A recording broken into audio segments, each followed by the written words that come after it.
Hello everyone, this is Dr.Source here today with another video specially dedicated to Airwing Ncc cadets. The chapter we are going to discuss today is air campaigns.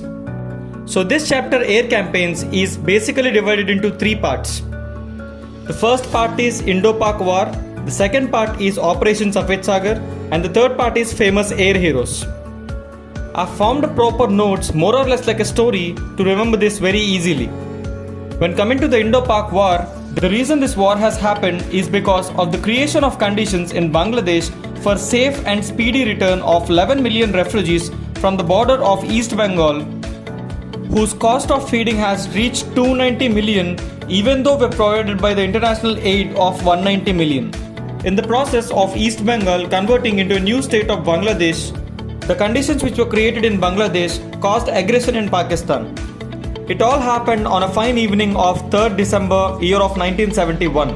I've prepared a basic order of all the important things that has happened due to Pakistan aggression, which is started by an air raid alert at 6 p.m. evening of 3rd December 1971. The President, Cabinet Ministers, the Member of Parliaments and even the newsmen were unaware of this air raid alert. Later, the briefing officer told all the newsmen that the alert was genuine. All the lights were completely turned off along with the street lights and were never turned on. The whole area has plunged into darkness. While Prime Minister Srimati Indira Gandhi was away from New Delhi to visit Calcutta. By the time of air raid alert, she just finished speaking to a large gathering on Pakistani threat to India and liberation struggle in Bangladesh. While our Defence Minister Sri Jagjeevan Ram was at Patna and Finance Minister Y.E. Chauhan left capital minutes before the attack was launched. The attack was an Israeli-type preemptive strike all the way from Jammu and Kashmir to Rajasthan. In addition to the air raids, ground forces also launched a massive attack on our border posts. Although unprovoked aggression came as a surprise to the people in general and they were taken unaware, the Government of India has reported that they have anticipated it. The government reported that the aircrafts had been removed from the attacked fields well in advance. Soon, Indian anti-aircraft guns went into action and 3 Pakistani planes had been shot down. The damage reported by the Pakistani aggression is as follows. In case of civil damage, 6 people were injured in Rajasthan by Pakistani bombs near bus stand and 1 was killed in Pathankot. All the houses in Gandhinagar were rocked by unprovoked Pakistani shelling. The military damage has given the aircraft and a 1 3-ton vehicle which had been hit by Pakistani bombs near Amritsar. In Halwara, Pakistani planes dropped 4 bombs which exploded after the aircraft has fled. The decision of declaring emergency was subsequently endorsed by the full cabinet within 5 hours of the Pakistani attack. President V.V. Giri proclaimed a national emergency at 11 p.m. under Article 353 of the Constitution. After all the brutality caused by Pakistan, recognition of Bangladesh has happened follows. The East Pakistan Rifles and East Bangladesh Regiment became Mukti Fauj and later Mukti Bahini. The Government of India and Government of Bangladesh decided to grant recognition to Gana Prajatantra Bangladesh and Sheikh Mujibur Rahman has become the father of new state. By this, the information given about Indo-Pak War on your syllabus is summed up. When coming to Operation Safed Sagar, it was the code name assigned to the Indian Air Force strike to support the ground troops during Operation Vijay. The reason to perform this operation was to flush out regular and irregular troops of Pakistani army from the vacated Indian positions in the Kargil sector along line of control. While Operation Safed Sagar was the first large-scale use of the air power in Jammu and Kashmir since Indo-Pak War happened in the year of 1971. In general, it was common for Indian and Pakistan army to abandon forward posts and reoccupy them in spring due to winter. But in the year of 1999, Pakistan army occupied the forward post before the scheduled time, not only theirs but also which belonged to India in a bid to capture Kashmir. By the second week of May, an ambush on an Indian army patrol acting on a tip-off by a local shepherd in the Batalik sector led to the exposure of the infiltration. India responded with Operation Vijay, a mobilization of 2 lakh Indian troops, but because of the nature of the terrain, division and course, operations could not be mounted. The scale of most fighting was done at regimental or battalion level. In effect, 2 divisions of Indian Army numbering 20,000 along with several thousands from the paramilitary forces of India and the Air Force were deployed in the conflict zone. The air operation was in effect to provide air support from 11th May with the use of helicopters. But on 21st May, a Canberra which went on a reconnaissance mission was hit by ground fire, while the flight was recovered safely and returned back to base with single engine. On 25th of May, the Cabinet Committee on Security authorized the Indian Air Force to mount attack on the infiltrators without crossing the line of control. Initial indications from the government of Indian Air Force was to operate only on attack helicopters. However, the Chief of Air Staff put forth the argument that in order to create a suitable environment for the helicopters to get into action, fighter action was required. So on 26th of May, Indian Air Force fighter action was completely authorized. Flying from the Indian airfields of Srinagar, Avantipur and Adampur, ground attack aircrafts MiG-21, MiG-23s and MiG-27s, Jaguars and the Mirage 2000s struck the insurgent positions. The initial airstrikes saw MiG-27s carrying out offensive sorties with MiG-21s and later MiG-29s providing fighting cover, while Mi-17 gunships were also deployed in the totalling sector. While Srinagar Airport was at this time closed civilian air traffic and dedicated to the Indian Air Force. However, on 27th May, MiG-21 and MiG-27 were shot down over the Batalic sector, while on 28th May, a Mi-17 got shot down by 3 Stinger missiles. Then Indian Air Force has assessed that the enemy had man-portable missiles, which led to the withdrawal of all Indian Air Force helicopters. On 30th May, the Indian Air Force called into operation of the Mirage 2000, which was deemed to be the best aircraft capable of optimum performance under the conditions of high altitude. Armed initially with 250 kilograms of dumb bombs, No. 7 Squadron over 3 days struck the infiltrator positions in Muntodalo, Tiger Hill and .4388 in Dras sector. The strikes on Muntodalo on 17th of June also destroyed logistics and resupply capabilities of the infiltrators in the Batalic sector.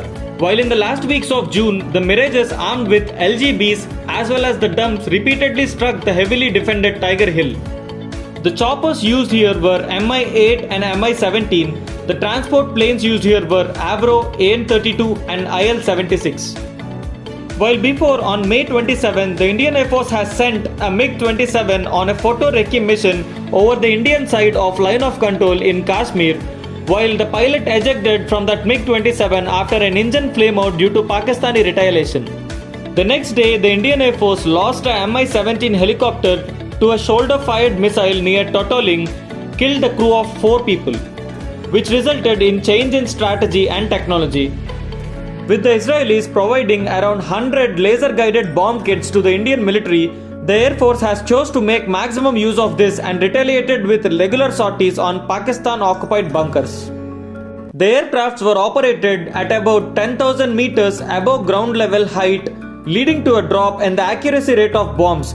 The low number of airstrips for takeoff and landing of flights also constrained the efficiency of the attacks.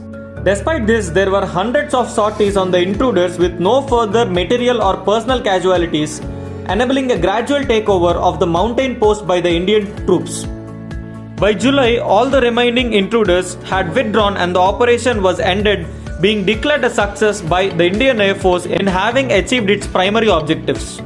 So this sums up Operation Safed Sagar. The next part of the chapter, Air Campaigns, is based on famous air heroes who contributed a lot to India. While all the information about them is morely like statistical data or theoretical data, which I'm not gonna explain in this chapter. But according to the previous year's papers, you need to remember few things from the section of famous air heroes. All the career highlights of Marshal of the Indian Air Force Arjun Singh are very much important for your examination point of view.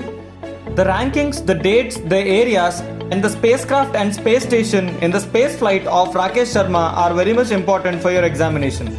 So that's all for this chapter, guys. Please do like, subscribe and share it with your friends and family and your co-cadets if you like the way I teach.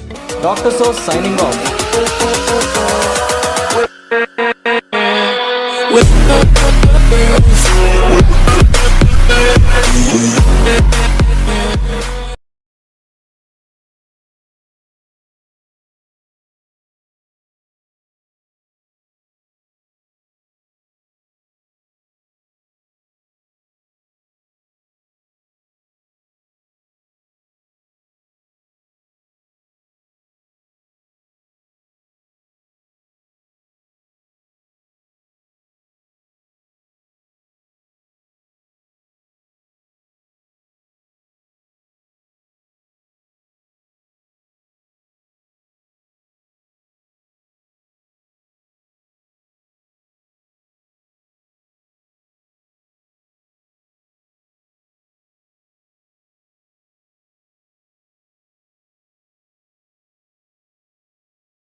with